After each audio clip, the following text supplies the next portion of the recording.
Hello, and welcome to Principles of Macroeconomics. This is Module 5.1a, and in this module, we're going to start to discuss government policies and how they affect aggregate demand and aggregate supply. There are two types of government policies that we have in mind when we think about the effects on the aggregate demand and aggregate supply model.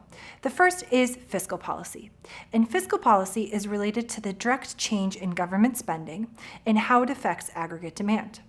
The second is monetary policy, which we've already discussed a lot in Module 4. Monetary policy is related to the change in the money supply and how that affects aggregate demand. We'll go into much greater depth in monetary policy in the next video. In this video, we're going to focus on fiscal policy. So when we think about how changes in government spending can affect the aggregate economy, there are two factors that we need to consider. The first is what we call the multiplier effect. And the multiplier effect tells us that when we have a change in government spending, the subsequent change in aggregate demand is going to be even greater because of the boost in consumption that we get because of greater government spending. On the other hand, we have the crowding out effect, which we've already touched upon in a few videos. Remember, the crowding out effect tells us that if government spending increases and it is financed through the issuance of new bonds, it's going to crowd out some of the investment spending that would otherwise be occurring in the economy. Therefore, with a change in government spending, an increase in government spending through the crowding out effect will tell us that aggregate demand is actually going to be lower than the total change in government spending that we observe. So let's focus first on the multiplier effect. So when the government decides to spend a little bit more money, increases its budget, starts spending more, what's going to happen? Well, they're buying directly goods and services from firms which hire consumers as their workers. So the boost in government spending is going to boost the profits of these firms, and theoretically, that should also increase the wages that they pay their employees. When those employees have higher wages and higher incomes, they're going to go on and spend more money. They're going to consume more goods and services. Therefore, the total change in aggregate demand that we observe with the multiplier effect tells us that we have a change in government spending plus a change in consumption as a result of that greater government spending. To be able to calculate the size of the multiplier effect, we need to rely on something called the marginal propensity to consume, or MPC. This variable tells us the share of total income that households consume rather than save. So therefore, when we're trying to calculate the multiplier effect, we need to know if there's an increase in income for our consumers through the change in government spending, then by how much is their consumption actually going to increase? So the multiplier effect is going to be equal to 1 over 1 minus the marginal propensity to consume multiplied by the total change in government spending. So let's work through an example here so that you might have a better understanding of exactly how to calculate this. Again, you can pause the video here, try to work on this example on your own, and then come back for the explanation. So to be able to understand by how much aggregate demand is going to change with the multiplier effect, we use the marginal propensity to consume, again, to understand the total size and change in aggregate demand. So the multiplier effect is going to be equal to 1 over 1 minus the marginal propensity to consume, which is 3/4, multiplied by the change in government spending, which is $20 billion. So therefore, the multiplier effect tells us that the increase in aggregate demand is going to total $80 billion. $20 billion of that is going to come from the increase in government spending.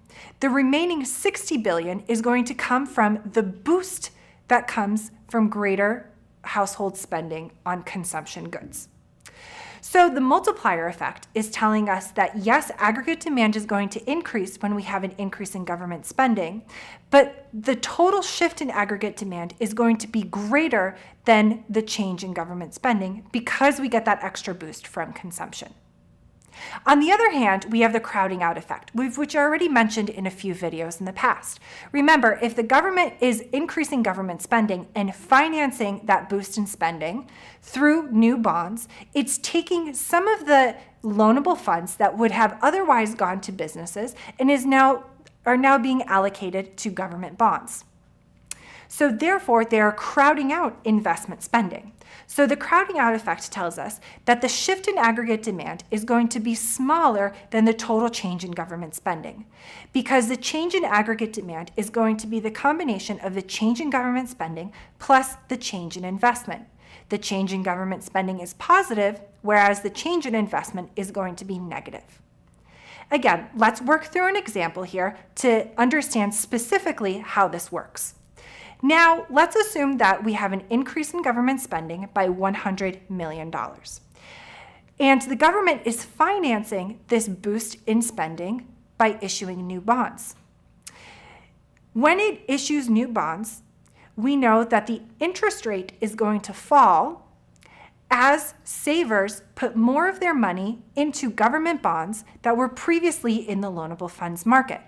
So therefore, for each 1 percentage point increase in the interest rate, we anticipate that investment spending is going to fall by $15 million. Because of the increase in government spending by $100 million, the interest rate is going to rise by 3 percentage points. So let's calculate the crowding out effect from this perspective. Again, you can pause the video here, try to do it on your own, and then come back for the explanation together. Okay, so how do we calculate this? Well, we know that the total change in government spending is positive $100 million. We know that the rise in interest rates is going to be 3 percentage points. For each 1 percentage point increase, we know that investment spending falls by $15 million. Therefore, the total fall in investment spending is going to be 3 times $15 million, which is going to give us $45 million. So the total change in aggregate demand is therefore going to be $100 million minus $45 million, or $55 million. So that we have an increase in government spending by $100 million, a subsequent decrease in investment spending by $45 million, so that the net effect on aggregate demand is going to be $55 million.